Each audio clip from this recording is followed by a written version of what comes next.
And away we go. It is the Aftermath, brought to you by Mio's Pizza right here on BearcatJournal.com. Go visit our good friends at Mio's. Tonight would have been the perfect night. This is what Mio's is perfect for. Pre-game for Bearcats basketball. You go check it out. You get you a pizza, have a couple drinks, get ready, come over to the game. You have a great time. They're great for pregame for football, pregame for basketball. Anytime that you're in Clifton, the pizzas are great, regular and deep dish. I'm a steak hoagie guy. I think they have one of the best steak hoagies in the city. Great potato wedges. The pretzel bites are awesome. So make sure whenever you're in and around campus, go visit our good friends at Mio's. All right, Keegs. That was fun. The Bearcats 80, Ohio State 62. They jumped out on Ohio State early. The starters played about the first 7 minutes before a line change. They dominated. We had a Dunk of the Year candidate in a preseason scrimmage exhibition. Dan Skilling's lob to Dylan Mitchell after a Dylan Mitchell block on the other end. I mean, if you're looking to nitpick, you can nitpick about turnovers, and you can nitpick about only shooting 6 free throws if you are so inclined. But I got to say, Keegan, for a season opening, middle of October exhibition, it's about as good as you could have asked for. And I also think this is when you bring back 6 of your top 8 players from a season ago, this is kind of what you expect them to look like against a team that really is working in a whole lot of new parts and a new coach in Ohio State. You should be farther along in development than they are. Cincinnati looked like they were farther along. This was, let's just call it what it is. That was a lot of fun. Yeah, and it was 2 teams at the opposite end of the spectrum. Like year 1 coach taking over a new program, trying to rebuild a roster, and then a year 4 coach who this is year 4. It's rolling about as well as a program can roll in terms of retention, continuity, and then bringing in all these good transfers. I think it was the most Wes Miller thing ever to, like, one of the first things he said is, we better treat this like we lost by 30 and practice is going to suck Sunday. Like, he's not taking any, he'll take a few positives from it. And that's what he said. Like, they can look at that game and say, you know, we can have confidence that we can be a good team. Like, we showed it on the court that we can beat a solid Big Ten team by a lot. But there's no part of him that's saying, like, oh, won an exhibition by 18. We're going to be good. Like, we're going to the tournament based off just that. Right. And that's kind of what I expect from Wes Miller. That's just his competitive attitude. But I think it was about, like you said, as good as it can go. And I think, I mean, you mentioned 6 free throws, but if you would have told fans that you shoot 10 for 26 from 3, but only shoot 6 free throws, they would have been pretty happy about that. So, yeah, that's the thing. When you shoot, and it came down a little bit towards the end. They cooled off a little bit in the second half. But, you know, when your game log says 38% from 3, 54% overall, and 100% from the free throw line, you'll take that every damn day of the week. You know, if you can slash 54, 38, 100, this is going to be one of the most efficient offenses in the country. Now, are there going to be nights they don't shoot 38%? Yes, clearly. The thing that I think, you know, I was looking for as a unit was how did they defend? I thought the defense was excellent for, you know, probably 80% of the night. I thought they communicated well. Guys didn't really look like, you know, Ohio State, they made them take like a bunch of tough contested fall away jumpers, you know, hand in your face threes. We didn't see as much ice coverage and ball screens. We saw a little bit more hedging. We saw some switching. You know, it looked like, you know, they, without John Newman, maybe they'll have a little bit different emphasis in their ball screen coverages. And that's something that kind of has been evident in practice, that it, you know, that It is. If you're going to ice ball screens like they did last year, you got to have a certain type of defender to be able to do that as like your almost exclusive ball screen coverage. And I don't think they have that this year. But that's not necessarily something that, like, it just means you have to do it a different way. And I thought they looked pretty good at doing it a different way for most of the night. They were really good on the glass, 38-21 on the glass. The little stuff, the intangible stuff that goes into winning when you're not shooting it as well as they shot tonight, I thought that was there as well. So you hit the ground running, I think is a good way to put it. You're muted. You're muted.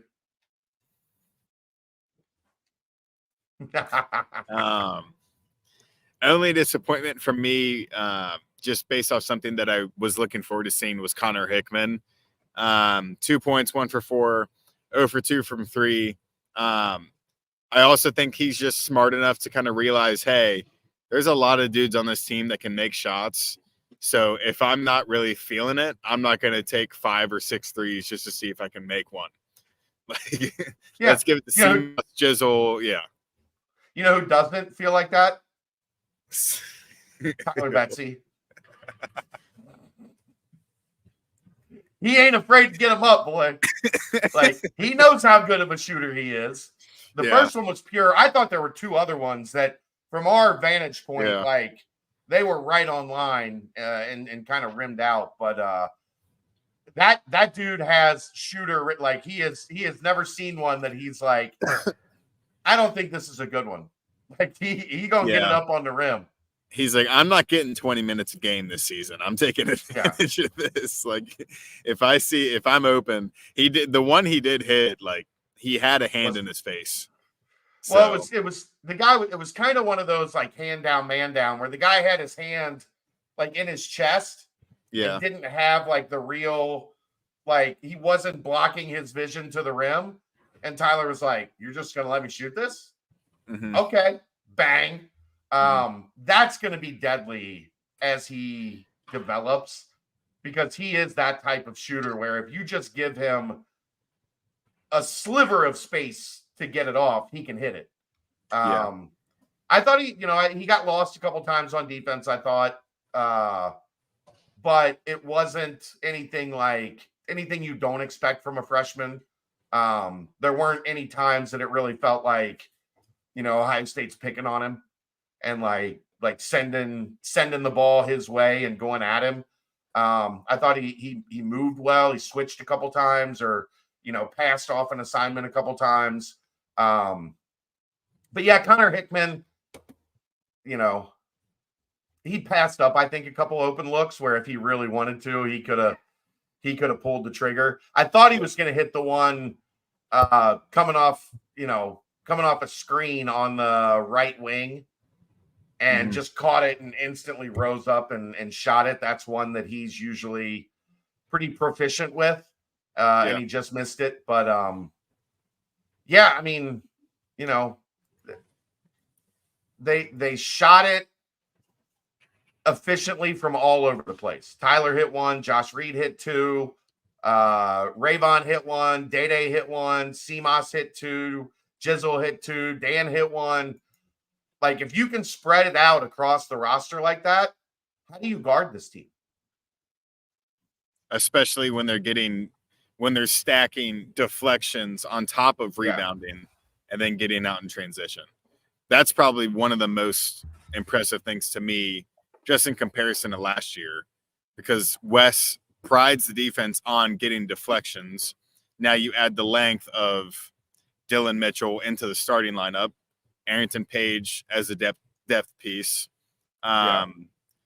So when you're going to get those deflections consistently, because they were in, I'll say this now. I forgot to tell you this before you left. But when I asked my question to Dan about length and like the deflections, I almost said you guys were getting hands on a lot of balls, but I paused and I was like, you guys were basically getting a hand on every ball that was in play. It seemed like I saved myself from that.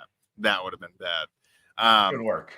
But they just want to get out in transition. And I think the deflections is going to be massive, especially if that's a consistent thing defensively, because it just puts opposing offenses like so far behind the 8 dial of like you just feel like you can't get a single possession going. You saw it with Iowa State last year. So that's a good development, and I think that's something Wes would love to see. Yeah, I think, one of the perfect examples of like what they want to be came Ohio State gets a layup. Thornton gets a layup on the left side. Ball immediately inbounds, one pass all the way up the floor, and Dan is gliding in for an easy layup. I mean, Yeah. It was it felt 3 seconds. Like it felt like almost a practice drill. Ball inbounded to Jizzle. Jizzle rips it up the floor to Dan. Dan takes two dribbles and he's at the rim to lay it up. Like that's what they want to do. That's how they want to attack. 19 a team that's not set. 19 fouls to 9. Yeah, I mean,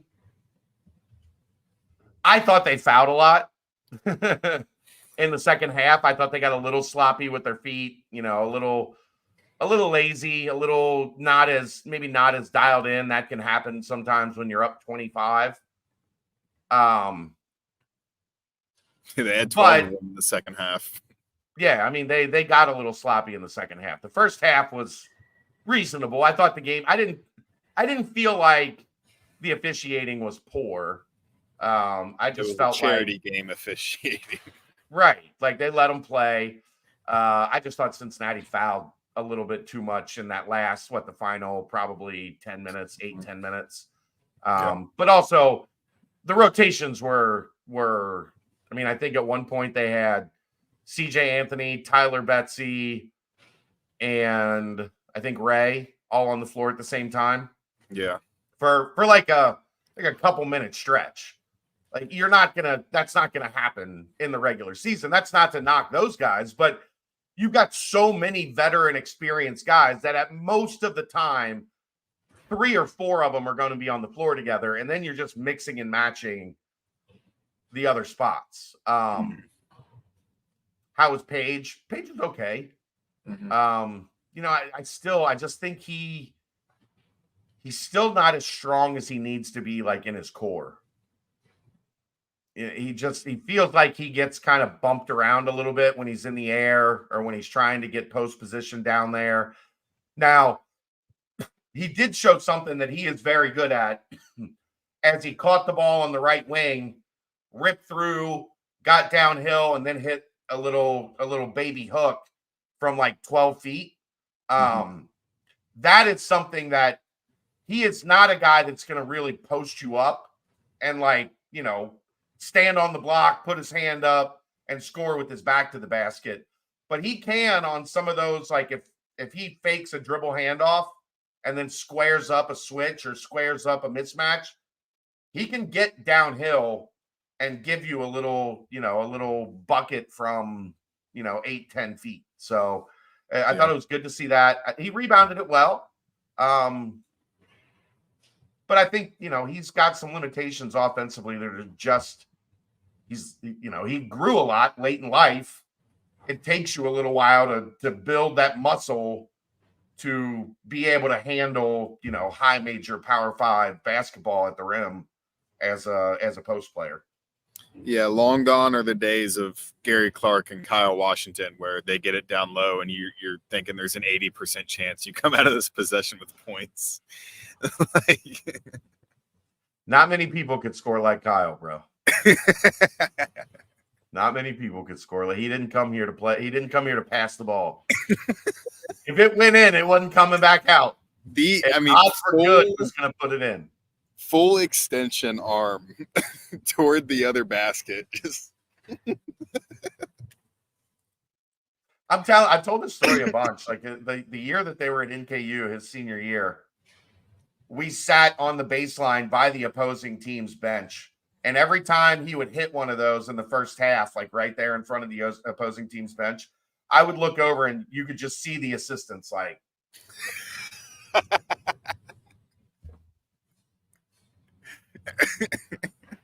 Because there's nothing you can, like, it's physically impossible to stop it.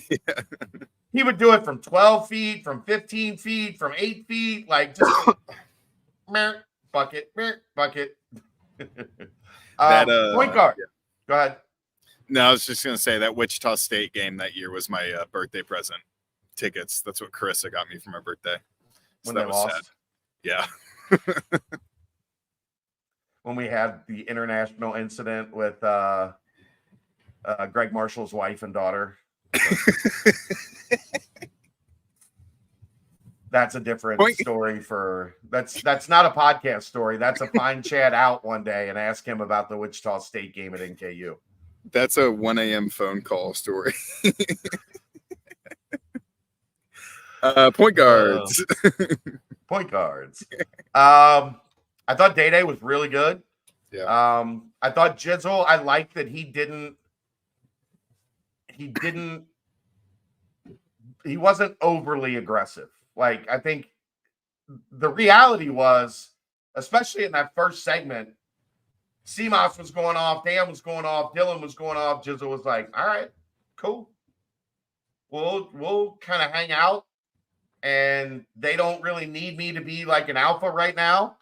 That's the fun thing about a roster like this is, like, you can just kind of figure out the hot hand and then feed it until it's somebody else's turn to be the hot hand. And they didn't really need him to be, an offensive like juggernaut tonight. He had 6 points and they scored 80 against Ohio State. Like, if I'd have told you that 5 hours ago, you'd have been like, I don't know about that. I don't know about him scoring 80 if Jizzle's got 6. But if you hear he scored 6 and you just said, yeah, Jizzle scored 6, like, oh, then they probably lost by 20. Or at least it was super close. You know what I mean? Like, but he was 2 for 7. He did hit 2 threes, was 2 of 3 from 3, 3 rebounds, 4 assists, 3 turnovers. I mean, that's the biggest thing. We'll talk about it is the turnovers. But I thought Day played really well. His defense was really good. He attacked the rim, and that burst, that explosion from him is still, it was not impacted by the foot injury. Yeah, I love watching him play. He's just so fast, and like, he moves really together. I think he's kind of that, not John Newman level, but him and Josh Reed are probably those guys that you're going to count on them to play good defensive basketball at big parts of games. And, Jizzle being, I mean, it's not official that he's a starting point guard, but based off the starting lineup tonight and like the trends of Jizzle, the momentum that he has, he'll probably be the starter. But that does not take away from how massively important Day Thomas is to this team's success. And then kind of what you're talking about before with what's so fun about a roster like this. Say Dan and Dylan weren't hot early.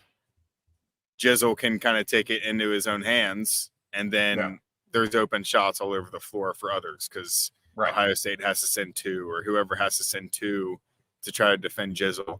So it's not this offense isn't like a one-trick pony whatsoever. They can do basically everything except for what you mentioned with AP of throwing having it into just the post up. Which I don't think, college basketball is kind of getting away from that in large part. But yeah, it was a really, really nice offensive game, in my opinion, especially the first half. But you just never really saw them take the pedal off defensively. And then it just led to easy possessions on the other end and alley-oops. That's what, I mean, they had 3 different guys get alley-oops tonight. And you don't see that. And they still missed like 3 of them. Yeah. Yeah, you had Aziz get one. You had Dylan get the one-handed, and then AP had a good one like over somebody towards the end. Where Jizzle kind of threw the ball over top of the defense. So I mean, if teams are just going to see that Aziz isn't on the floor and then kind of think that they have a break with the alley-oops, I mean, they'll probably look at Dylan Mitchell in that kind of respect. But Wes also mentioned they had. I'm trying to remember where exactly in the game it was, but they tagged the lob on AP and they set it up, and Ohio State kind of came off the backside to make sure that somebody was there where they couldn't throw the lob. And instead of throwing the lob into traffic, they threw it cross court to a wide open three and rose up and knocked down the three. Like that's the type Reed. of thing. It was Josh Reed. You're right. That's the type of thing they couldn't do last year. Like they shot it so poorly that executing that was not really in their repertoire. And that's what you hope is different this year. Look, if I'd have told you before the game, again, another one, this team made 10 threes, and I would have said, how many do you think came from CJ, Connor, and CMOS? You would have said a lot more than 2. Yeah. A lot more than 2. Like, those are the 3 shooters on this team, and they got 2 threes out of those guys. So that's a plus. Luke wants to know if you're just going to sleep on the bench tonight and then wake up and get after it. I was going to try to get you into the nap room in the basketball locker room, but I don't think it's going to work. If I had to walk around tomorrow in these clothes, I would not be a happy camper. Imagine that. Oh, never mind. You got to take out CMOS or Mitchell. That's the thing, Noah, is I think that lineup we saw tonight, I would bet, unless something drastic changes, I would bet you're going to see Jizzle, Dan, CMOS, Dylan, Aziz as your pretty regular starting 5. It just makes too much sense. Yeah. Like it all fits together the best. I guess you have a different kind of ceiling with Day and Jizzle starting, but that's your best lineup. Those are your best 5 players. And I like Jizzle. I think Day coming in is a shock to the defense a little bit. Yeah. Because he just you get settled in and Jizzle's not an end-to-end guy. He's more like shit, and he shook Thornton a couple times tonight. But Jizzle's going to get you like this, where Day is just foot on the gas, and I think it surprises the defense that he's able to just explode that quick. He had one where he had a guy on his hip, and I think he had a Aziz or AP on his left, and they were kind of in between the lob. Do I take the lob away? And they hesitated for a split second. And as soon as they hesitated, beep, beep, and he was at the rim for a layup.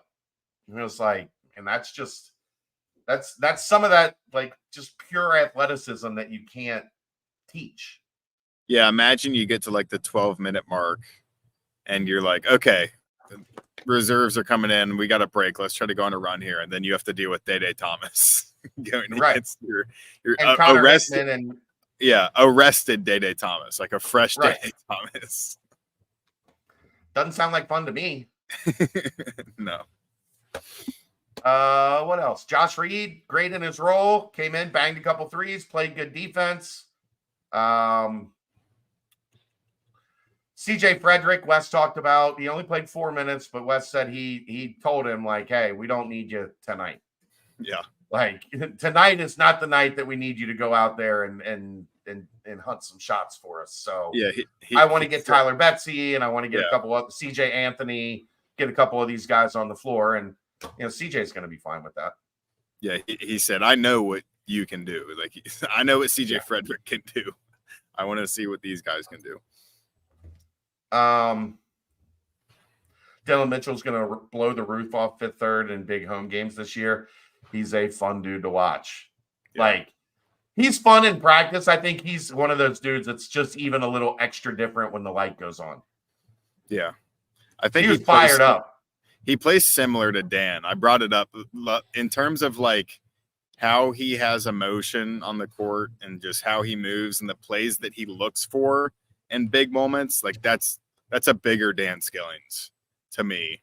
And you could even see it in the post-game presser. Like they look like each other. They have similar haircuts, and then they kind of talk like each other, and they're bouncing jokes off of each other.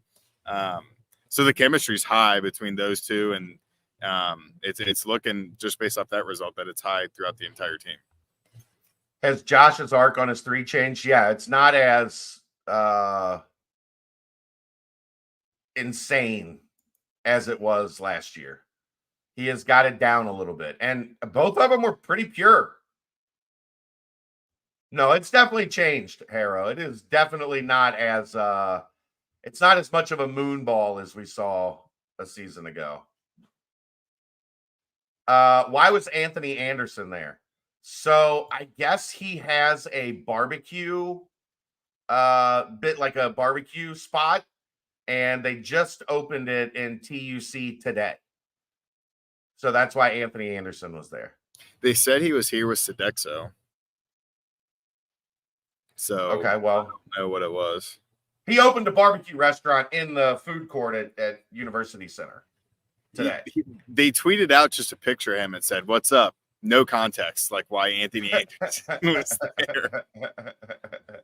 But that's why Anthony Anderson was there. Yeah.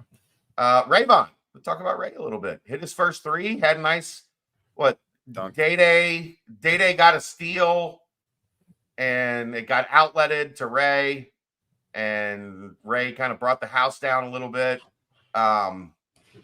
He's going to have to fight for his life to get minutes on this team consistently, because there's only so many minutes to go around, and there's a lot of dudes that are working to get those minutes. But that's how you do it, is you go out there and you hit a three, you run the floor, you rebound, you're in position, you're where you're supposed to be defensively. That earns you those trust points from your coaches, where they feel more and more comfortable about putting you on the floor in key minutes. It's going to be really important for Ray today, the Pitt scrimmage next week, and then through those first 4 or 5 non-conference games. He's going to get a shot. He's going to have to do what he did tonight. If he does that consistently, he will find himself some minutes. Yeah, I think a lot of people undervalue just someone that goes and does what they're supposed to do and is where they're supposed to be, and who can maybe knock down 1 or 2 open shots in a game, because there can't be a stark drop-off. Like, you kind of saw that a little bit with Jamil last year defensively, some turnovers offensively when he would go in for Aziz, and then like a 6-0, 8-0 run just kills all momentum. And then your starters who have to come back in are working against the momentum you just lost. Right. So I think that 9 to 10 to 11 part of the rotation is pretty reliable and pretty talented, all things said and done. But there's just too much talent to be able to sit here and say, yeah, Rayvon's going to play 15 minutes a game. And it's tough, but if I think a lot of people would be happy if we told him when he committed that he'd be fighting for a spot. Because when he committed, the thought was obviously that he's going to come in and be a cornerstone of the program. And he still has the opportunity to do that. But this season, right now, I mean, it's an embarrassment of riches. They're deep. I mean, and look, you get into the Big 12, and you won't be able to play 10, 11 guys. You'll be able to play 8, 9 guys. That's just the reality of kind of how this all works as you go through a season. And there will be bumps and bruises and nicks along the way, and guys that'll, this guy's going to miss a game with a rolled ankle or whatever, where other guys are going to have to step up. And that's where the depth comes up big, because go back and look at Kansas last year when, they had 1 or 2 injuries, and they just didn't have any reinforcements to kind of come in and weather the storm until those guys came back, and, they ended up 10-8 in the league. And that's not to say that, Cincinnati's going to win this league, because you can be really good in this league and finish 5th or 6th. It's just the reality of it. But ultimately, I think if you're looking back at this thing and saying, all right, how did the 24-25 season, what was the impression left in Fifth Third Arena for the charity exhibition?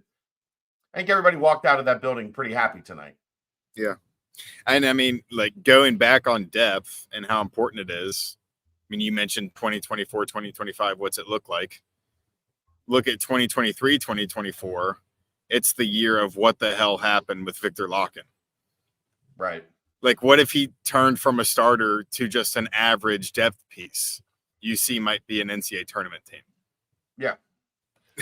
And he just disappeared, and they lost some games because of it, because they didn't have that important depth piece. So, and then Jamil doesn't really work out the way that you wanted to, and then now all of a sudden it's like, oh crap! Like our depth is seriously tested and limited because we don't have enough bodies, and this team should have Tyler McKinley. Yeah. So there should be another one that you have to deal with. It's wild, man. It's wild. All right. Well, I hate closing a room with 96 people in it, but you need to go home and sleep because we got a long day tomorrow.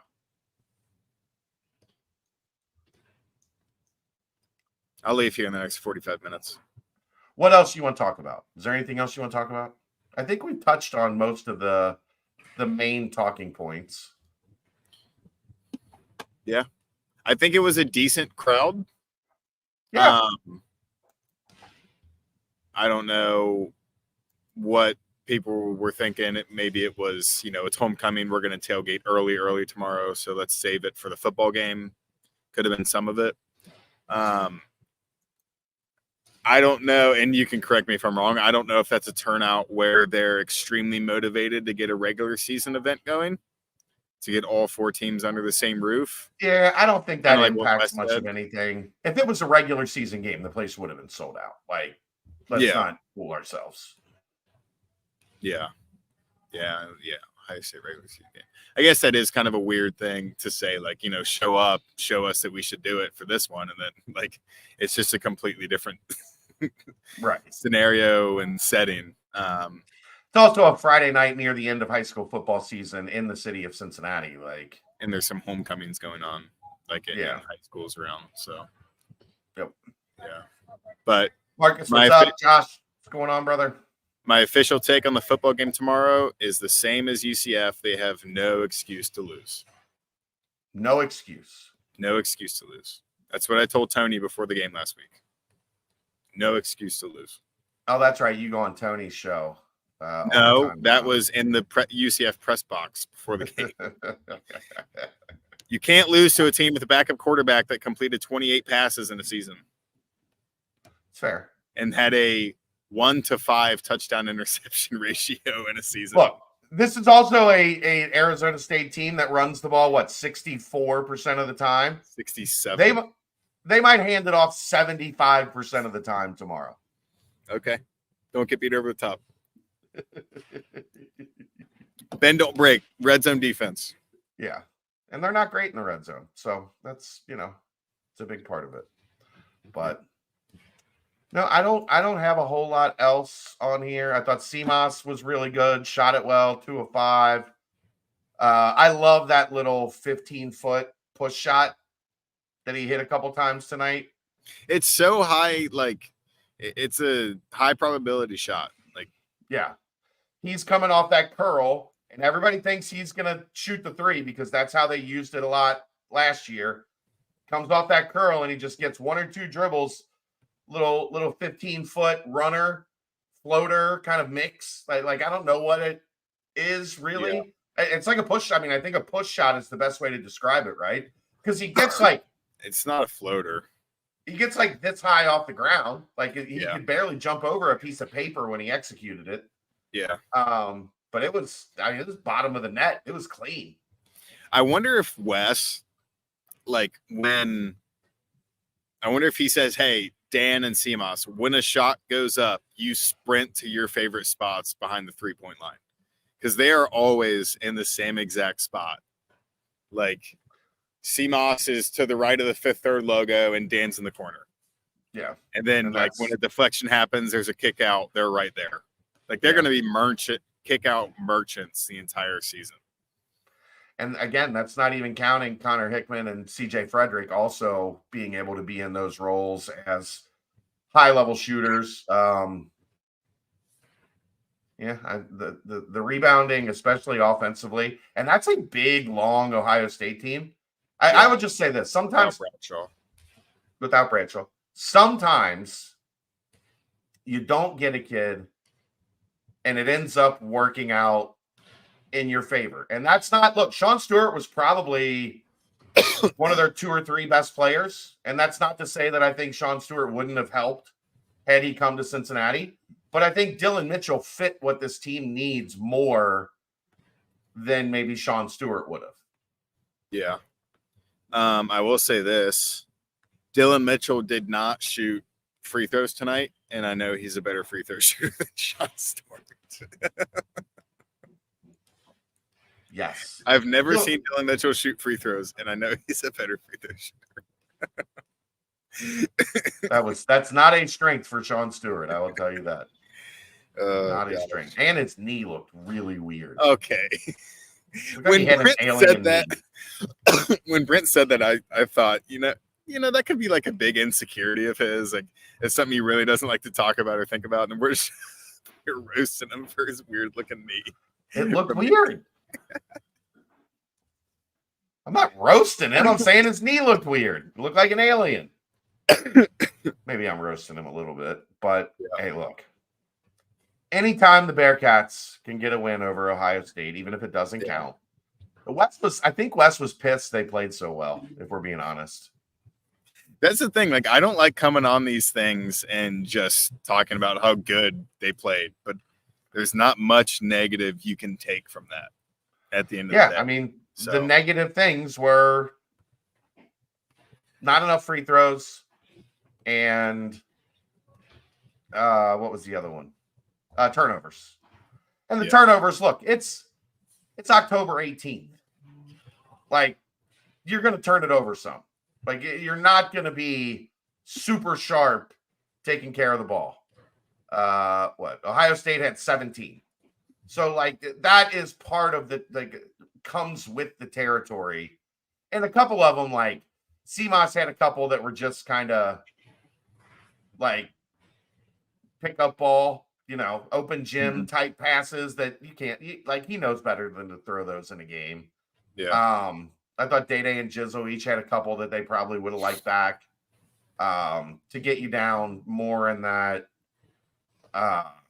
like 12, 13 range that, you know, is a little bit more acceptable. Wes wants them under 10. But, you know, if you turn it over 12 times, it's not a big deal. You turn it over 21 times, it's a big deal. But they turned it over 21 times, and there was never really game pressure from Ohio State. I mean, it was 10 at halftime, but it had gotten up to 15 or 16. And then right at the start of the second half, they pushed that bad boy up over 20. I think Ohio State scored 5 points in the first 8-9 minutes of the second half. Mm-hmm. And it was up to 25, 26, whatever the highest total was. And you never really felt like, usually if you turn it over like that, you give up a run where that team comes back and cuts it to 6. Mm-hmm. And then you see how you respond, but that never really happened. So I'm not going to get too stressed out about the turnovers on October 18th. You've got 2 really good point guards. You've got a good third combo guard in Connor Hickman. I think they're going to be okay. Are you getting side-eye to get the hell out of there? No, Neil just said goodbye to me. And I couldn't say goodbye to him. Bye, Neil. We're live. Yeah, I mean, I don't know. I don't have a whole lot else. I didn't go too deep in the, I guess, second chance points I would like more of. They had 9 offensive rebounds, only 11 second chance points. 36 points in the paint. I think maybe the more impressive part, only 16 for Ohio State. 11 fast break points, 10 steals, 20 assists. 20 assists is a good number on 32 made baskets. And here's maybe the difference why the 21 turnovers didn't hurt. They had 21 turnovers. Ohio State only had 15 points off of those turnovers. Ohio State had 17 turnovers that led to 24 Cincinnati points. So you lose the turnover battle, but you win the points off turnover battle. And that's really, if you're going to complain, those would be the two things: 6 free throws attempted, 21 turnovers. Other than that, I think everybody was looking around and going, "Oh, we're good again? The Bearcats good again?" I want you to let everybody know we back up. How to get people's hopes up 101. Look, it's on them to back it up, right? It's not on me. Do I think we will see a good amount of 4-guard lineups? Noah wants to know. Here's the tricky part of that, Noah. What do you consider a guard? Because if you consider Seamoss and Dylan Mitchell like small forward guard type players, yes, I think we will see a lot of that.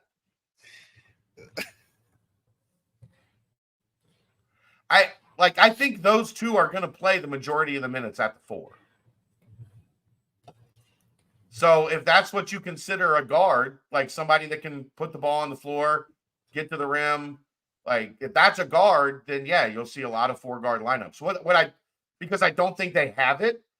I guess you could consider Dylan more of a traditional 4 because he doesn't shoot the 3 really well or at all.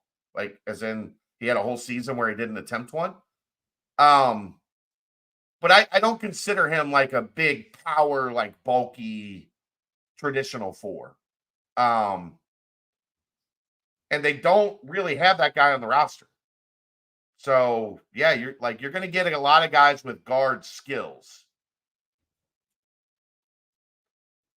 I think honestly, I don't know. I think Seamoss is more of a 4 than Mitchell is. He's just a 4 that can shoot. Mitchell's kind of a weird hybrid. He's like a Swiss Army knife. 4 shooters around Aziz? No, probably not. What would you be talking like? Jizzle, Connor, CJ, Seamoss, and Aziz? Like that's. I'm going to be honest with you, Noah. It's too many white guys on the court. It's too many white guys.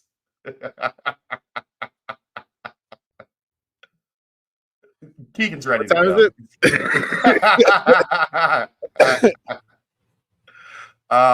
Gosh. If you can.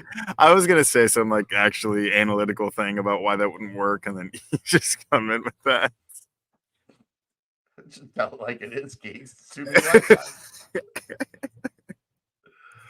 You got somebody in there to play defense. With that, I think we're going to wrap it up. I'm going to let Keegan get home. It's going to be a long day. I did tell Keegan to go home a while ago. I'm doing it again.